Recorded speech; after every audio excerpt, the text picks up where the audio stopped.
All right. Hello, everyone. Welcome to Bite Size Panel Edition, where we take a quick but deep look at the human condition at home, at work, and everywhere. I'm your host, show creator, animator, and MAPS business coach, Peter K. Weiner. We're here to discuss today's topic, and I will reveal that topic shortly.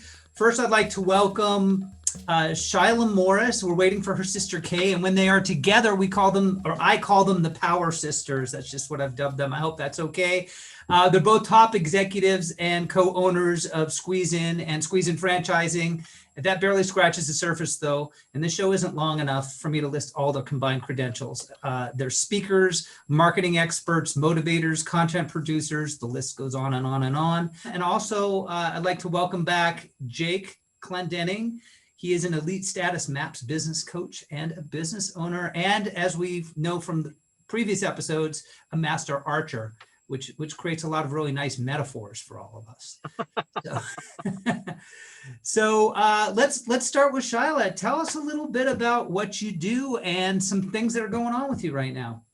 Well, hi, Peter, and hello, everyone in the bite-sized world and community. And it's such an honor and pleasure to be on here. Jake, it's nice to meet you and to see you. And any friend of Peter's is a friend of ours. So we're so delighted to be here and to meet you. My sister and I, we are known as Kay and Shy, and we are co-owners. Our big girl job is of a restaurant chain that's got 11 locations in 4 states here in the Western US. It's a breakfast and lunch restaurant called the Squeeze In. And when Kay was 10 and I was 17, our parents acted super rationally and cashed in their savings in retirement, quit their careers, called in every favor they could, and bought a failing restaurant in the small ski town of Truckee, California. So sort of overnight, we got a front row seat to the drama of American entrepreneurship. And we didn't just get the front row seat, we also got starring roles, of course, family business, right? We were bussing tables and washing aprons at night and helping bake biscuits and taking orders. And so over the last now 18 years since mom and dad bought that one failing restaurant, we've obviously grown a lot. And through that, many other multi-passionate, multi-purpose parts of our entrepreneurial spirit have come out and come to express in a lot of amazing different ways, from being an instructor at the University of Nevada, Reno in sociology, to helping thought leaders develop their certification programs, people like John Maxwell, Joseph McClendon III, Dr. Daniel Amen, from helping other restaurants do their marketing. So we do have a lot of different interests. Oh yeah, we have kids and husbands and regular lives as well. But we love being busy. We love adding value. We love discussing human potential, and we're excited to be here today. Awesome, Shila. And Jake, welcome. You just got hit by the Shila wave. I got hit a few months ago, and I'm still recovering. It's amazing what these ladies do, what she does individually, what she does with her sister. So Jake, tell us a little bit about what you do and maybe something new that we don't know. Ooh, new that we don't know. That's going to be entertaining after this mini episode. So excited about Shila today. I have actually been to a Squeeze In before. Right. So I have been through the franchise. I wasn't sure what it was in the beginning. Thought it might have been a car wash, but it is a restaurant. Yeah, that we've got a couple car washes out here that are something like that, that have a similar name. So that's the only reason I pick on it. But I'm excited to have her today. Great energy. We have a little bit of a common bond out here in the West, as she has been through some of the towns that I'm familiar with as well. So that's pretty entertaining. At this point, I don't know if there's a whole lot that the general audience doesn't know about me. As Peter has mentioned, I am one of the elite level MAPS transformational coaches, and that is my primary full-time gig. I also do investments. I also do real estate. I also have wife and kids, so there is that stuff too. So I feel that where Shila's coming from. So yeah, just excited to be here again, and thanks for having me. Excited to hang out with Shila today. I did just get a text from Kay as well, who said, oh my gosh, one of the restaurants is melting. I'm here. Can you handle it? And I said, I got it. That's one of the amazing aspects of being a duo partnership, is that we can often divide and conquer when we need to. So I'll be representing us today. Awesome. And a living example of winging it, which was another show that we did. But today we're not doing winging it. Today's snippet is entitled Pain versus Gain. And in it, we try on a model that helps us make big decisions when we're stuck. And I find ourselves in that a lot. So let's take a look at this clip and see what happens. Let's roll it. When you face a big shift, there's usually some resistance around the unknown. And this can cut in both directions. You may have fear of change, or you may have fear of stagnation. But you can approach these big decisions in a way that will diminish those worries and move you towards a more practical solution. Let's say you're planning to sell your house in the near future, and you want to do it soon for fear that the market will shift unfavorably. But you're so busy that it's difficult to do the work involved. So no matter how you think about it, you have anxieties around either choice. So what's a way that you can approach the situation that will clarify the right decision? Well, actually, there's a grid for that. Take a piece of paper and draw a big square in the middle. Divide that square into 4 parts. Number the squares left to right, 1 through 4. Write pain over square 1 and gain over square 2. Write current next to square 1, and below that, write future next to square 3. Got the grid? Cool. Now, after this video, feel free to run your personal issues through this process. But first, let's start by writing, what does it cost to remain in the current situation in square 1? In square 2, write, how can I benefit from the current situation? In square 3, write, what will it cost me to make the change? And in square 4, what are the benefits of making that change? So by having this all laid out in front of you, much like a pro and con list, you have a tool to help separate your real fears from your assumptions. Now let's go back to the house selling example. The current situation is not to sell the house and not move. The future situation is to sell the house and move. So first you would fill in box 1 with the reason why staying would be a cost to you. In this case, it might simply be that it's a buyer's market and you stand to make a lot less money on the sale if you put it off. From there, you would go to box 4 and list the benefits of making the move. Perhaps you want to get out of the city and live a more peaceful life in a lower cost community. Next, you would go to box 2 and list how not moving would be beneficial. It would certainly be easier, and maybe you've grown used to your lifestyle and you get along really well with your neighbors. Finally, go to box 3 and look at what the change will cost you.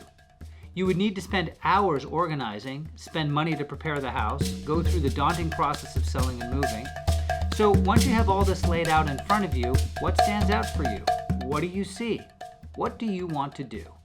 This process helps organize your thoughts and separates your true concerns from any creative predictions.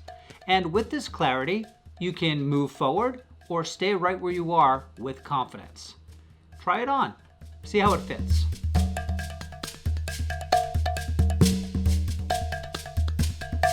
Let's open it up a little bit, dive a little deeper into it. So, Shai, what was your key takeaway from this? I have a lot of key takeaways, like what a power packed 3 minutes right there. And what a cool, like when I first started, I'm like, yeah, pros and cons. And then you break it down and like, oh my gosh, such a much smarter structure to put around it. But I want to pause for a second and just say kudos to you for using the language creative predictions, right? Like instead of getting yourself in a fear cycle or telling yourself some BS or like getting stuck by like creative predictions is such a nice way to refer to that crazy place that we can get into in that analysis paralysis place. So just kudos to you on that phrasing there, but love the model and the structure here and really like the ability to take something that might take us into that creative prediction mode and be able to run it through something that can say, let me just organize this swirl of thoughts and feelings right now so that I don't go down that road and that I can actually look at some of this cost benefit analysis, right? Like we're kind of getting economical on it at this point, but in a way it helps us be a little more analytical, give us separation from that, right? Like that stress, the example in the video of the house selling, like the stress of what if I do and what if I don't? Like, so if you look at it one way, you lose either way, but if you look at it another, you win either way. And you get to see all 4 of those scenarios in the grid, which I think is really helpful for people, especially if they're visual learners. Yeah, no, good point. And yeah, just having that visual element, because we forget about the visceral and the actually getting your hands on something and having that whole experiential thing. Using a pen, writing it down, getting it out of your head helps so much. Pulls you out of that intellectual mode and gets you out of that bubble. Very good point. And yes, I did work hard on that phrasing. So thank you for acknowledging that. I remember hitting that part of the script saying, how do I say this in a sensitive way? So thank you for recognizing that. Jake, how about you? What key takeaways do you have? One of the big things that came up, and I love the fact that Shila pointed out analysis paralysis, right? That's a spot. That's a stuck, right? That is straight up a stuck. And this is a tool to pull you out of that stuck. And I love that concept. So I mean, that for her to use that, that's cool too. One of the things I love about this grid is the grid does not focus on the past, right? It doesn't dwell on stuff we cannot change. It focuses on what is true. It focuses on what is current. What do I know is right now, what is true. So it's all about creating that path forward without being stuck into that, well, when I did this before, this didn't work, and it was just blah, blah, blah, blah, blah. And that creating that story that tends to stick us in that place. So I love that the grid is a path forward. Yeah. And as you mentioned, it pulls you out of that assumption mode, right? Looking back, this happened before, it can only happen again. And that can blind us from really seeing what our possibilities are moving forward. Mm-hmm.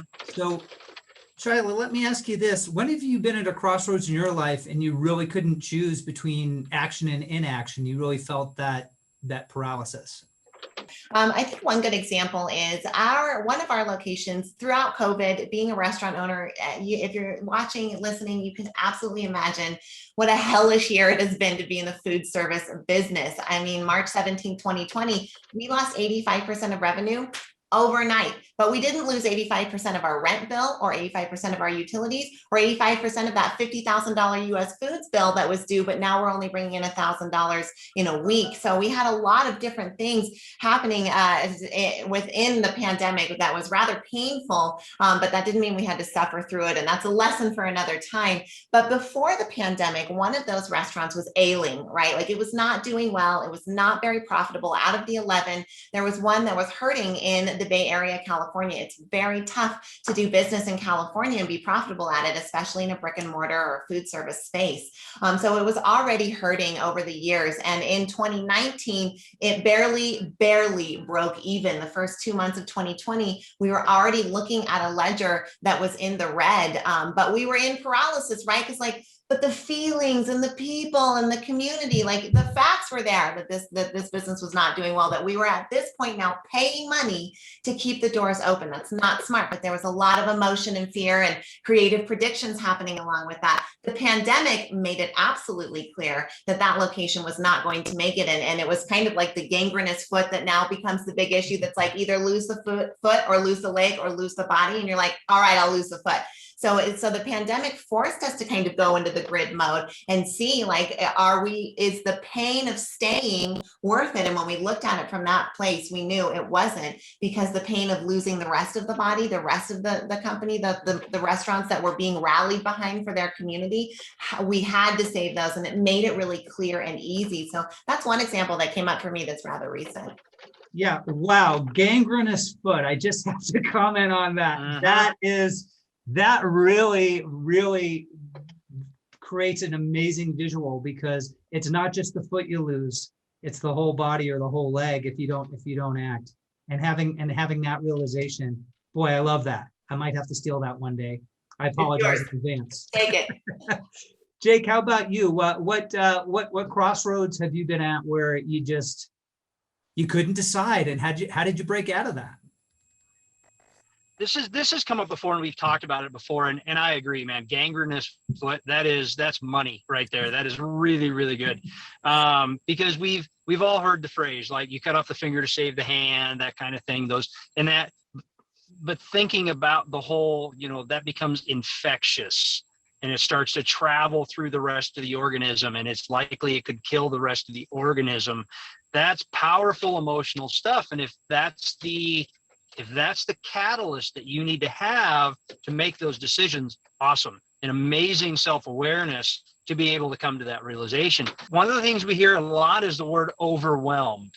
So you get overwhelmed, and that's because you're in that decision-making process. So when it falls back to my big why, that's when I do it. I see a lot of value in the grid when it comes to team discussions as well. And if you think about whatever personality behavior assessment that you're going to use, I'm most familiar with DISC, but we've done a bunch of other ones as well. That, you know, you've got your different people. You've got people who are analytical. You've got people who are focused on details. You've got people who are focused on vision. And I like that this grid helps give each one of those a voice. So oftentimes that C type, if we're talking in DISC terms, or that analytical type, really wants to come and just kind of poke holes in everything, or only bring the negative sense. And then sometimes the visionary just wants to come in and spew and like what it could be and like the big vision. And if you don't balance them, you might make decisions from an emotional space, or you might make decisions that aren't right for that long-term goal, or that aren't even in alignment with the why, your ultimate why, but because someone poked him too many holes in it or gave too much vision and inspo, we weren't balanced. And so we didn't make the right decision. And so this grid, I really feels like, gives you this way to balance every voice, to look at it from a lot of different angles, to say, where are we now and what do we know and what could be based on the two different outcomes. And I think if you did this in a team setting, when it came to a decision, that you would have everyone walk away feeling like they were heard and understood, and at least hopefully in alignment with the decision that was made. So just saw that congruency and wanted to share it. Absolutely. And that kind of put us back on the tracks, because Jake, in all fairness, you were pulling us a little off the tracks here. Jake. So yeah, well, let me ask you this, Shila. What, you know, and it doesn't have to be the last circumstance you gave, but when you were at these crossroads and you actually were able to push through and you were able to come to a satisfying conclusion, or maybe a disappointing conclusion, either way it applies, what did you learn about yourself through that process that you could bring into your next process? Yeah, I've definitely learned that I am more proud of myself and sleep better when I let my highest being be at the command chair. And, you know, this is getting into that little bit of a spiritual, and that's everybody's own personal path to go down. But when I let the hot-headed emotions be in the driver's seat, or when I let the embarrassment of something prevent me from doing something, or from stepping forward or saying something. So I think ultimately for me, what I've really learned is that putting that awareness, that spiritual being, that chi energy, whatever you want to call it, in the driver's seat, and not listening to, because you guys know, you're studiers of this, right? We've got the servo mechanism of the brain, and part of its job is to articulate your experience to you continuously. But that voice doesn't have a saber-toothed tiger to talk to us about anymore. So it talks to us about a bunch of different things. And for a long time, I know me, I identified with that voice completely. Like, that's the narration of me. But the truth is, I'm the one that's listening to that voice, which means it's different and there can be separation. And once I was able to get that sliver in and then start widening it, I could put the awareness in, and that highest purpose, that why, into the command center and into the command chair, so that I could go to bed and be proud of the decisions I've made. When I come out of a decision and I'm not proud of how I've behaved, or the outcome that ultimately came forward, it's generally because I was hot-headed, or I was emotional, or I was in protection mode, and I wasn't doing something that said, let's just put awareness into the driver's seat and look at this from a place of, what do we stand to lose? What do we stand to gain? Where are we now if we don't make a change? And what will that look like in the future if we do? So I can really see a lot of value, and then having to take out that like self, like when you go to bed and you're like, man, I messed up today. Right? Like, this is the worst feeling, and a grid like this can help you not have that feeling. So when I reflect back on some decisions that both have gone well and haven't gone well, I can see where this could really be helpful in terms of eliminating that emotional piece, especially if you're having a hard time getting that separation between the awareness, the listener, and the voice in your head. Something like this could just bypass that whole thing. Yeah, and I'm glad you brought that up, because we all have those inner conversations, and you know, I've never heard it quite put this way, where the higher voice is the ears. It's the one that's listening to the other voice. I like that. And actually, our next one is about that little gremlin, that little voice that torments us and stops us from accomplishing what we can. So I'm actually glad you brought that up. It was timely. So Jake, when have you? And I'm just gonna run with this, Shila. When have you heard those two voices, and when have you made the right decision and known which voice to listen to? Shila's right, man. You can look at this from the simplistic side of it is reactive versus proactive within this grid. So that reactive piece of it is that's the algorithm running of the little gremlin, whatever that little voice is, that emotional, hot-headed, like she said, hot-headed. And it was like, yeah, I've never done that before. Right. Not you. Yeah. And Other people do that. Other right. people. How many times have we sent an email out of, I'm going to really tell them what I think I need to, right? We get into that mode. Instead of being proactive and going, we know that's not the right way to go. And then what happens when we send that email, right? We go to bed that night and it's like, oh man, I really messed up. I shouldn't have done that. We got to go back and do something else. So it happens frequently.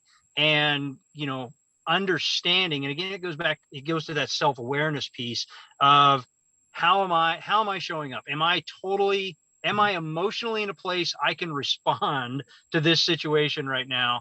And if I'm like way off the charts, hot-headed, and just no, the answer is I should not be. And the grid can help you do that. I mean, that's one of those pieces you look at and you go, all right, so you can use hot-headed. What's the cost of me staying right here, right now? Well, I'm going to tell somebody exactly what I think. And right. I'm not going to actually probably be very eloquent with my language when I'm going to do that. What's the cost of that? And you do it the other way, okay, by settling down and seek first to understand, plug that into the grid.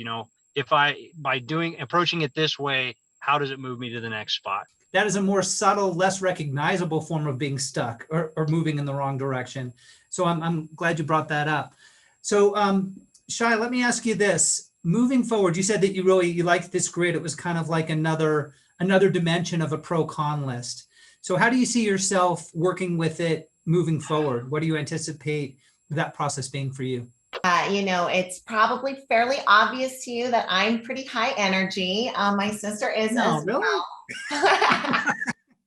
And so I know that energy and that my positional leadership sometimes railroads people. And so I'll come in with I'm hot with an idea and I'm excited. I'm going to pitch it. I'm going to sell it. And I'm the kind of person that will lobby for what they want and what they think is right, not what they want, what they think is right, to the death.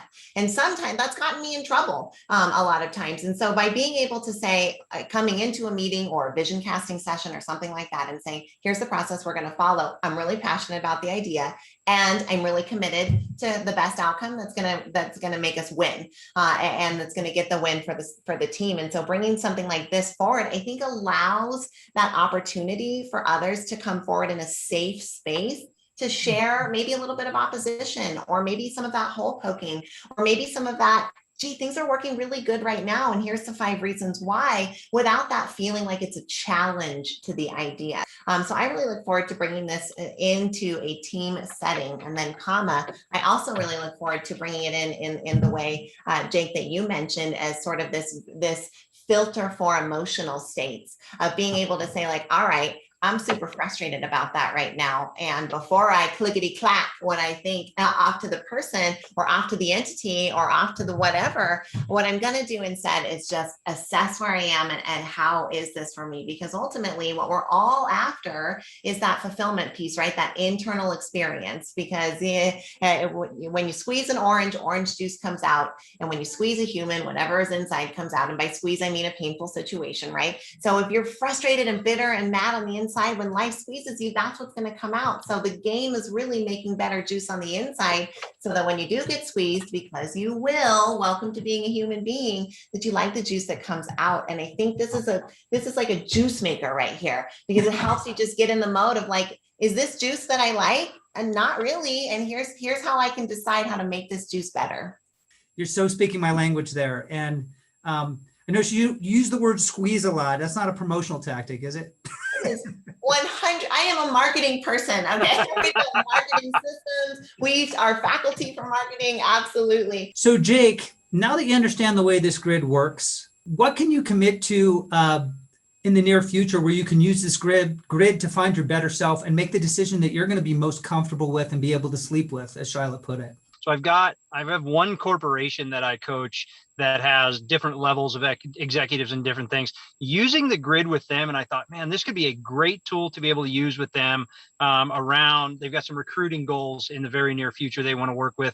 I'm going to take that and run with it. I have calls with them Monday and Tuesday, and that's going to go directly into their homework to help them process this a little bit better. So that's my immediate accountability. All right, Shai, how about you? What can you commit to on this call in front of all these people that you are going to do? Hell yeah, no fear in that. Love making accountability commitments. Two that come to mind, one that will happen actually today in a debrief meeting that we're going into. Today, winner, first prize. Yes. Go ahead. I win, Jake. Boom. In today, going into a debrief meeting out of a major launch that we just came out of, and for confidentiality reasons, we'll keep it fairly vague, but there's been a little bit of leadership differences between the two teams, and whether or not we wanted to bring this forward, if it's worth it, is something we've been sitting stuck on for about 4 days here. So we are going to take that through the grid as a team today on the debrief call and see what that does for us. And then in reflection, I know that we just made about 6 management changes in our restaurant company over the course of 4 days. And we call them leader shifts. You know, they happen every 18 months or so where this person moves and that person moves out and you got to kind of rearrange things. But I can see in reflection how this could have been helpful in that process. But those changes aren't really done yet. They're sort of still in process. So coming to our team meeting on Monday morning and being able to say, let's run it through the grid and let's talk about each option on the table through this lens, I think will be incredibly valuable and ultimately give us an outcome that's more valuable for the business and the long run overall. So I think it's really going to be helpful and appreciate being introduced to it today. Absolutely. And I'm so glad that both of you can put it in practical terms. Thank you, Shai and Jake, for being on our panel today. I'm sorry we missed Kay. We'll get her back. If you like what you saw, don't forget to like, comment, and most importantly, subscribe to this channel. We will be back again next time to identify your true voice through the loud static of your critical voice. Also, if you'd like to talk to me one-to-one about your business and where you want to take it next, click on the link below and we can set up a time. We will see you all then. All right. Well, thank you guys so much for coming today. This is so much fun. I'm glad you got to meet each other. Boy, just keeping things on the rails today was challenging, but I knew we were going to go off the rails, and that's so much of the fun here, I think. And Jake, maybe we can get you in a house instead of a car one of these days. If your life, maybe you need to do the grid to figure out how to get out of the car for these calls. I had to do the grid to figure out how to get on the call.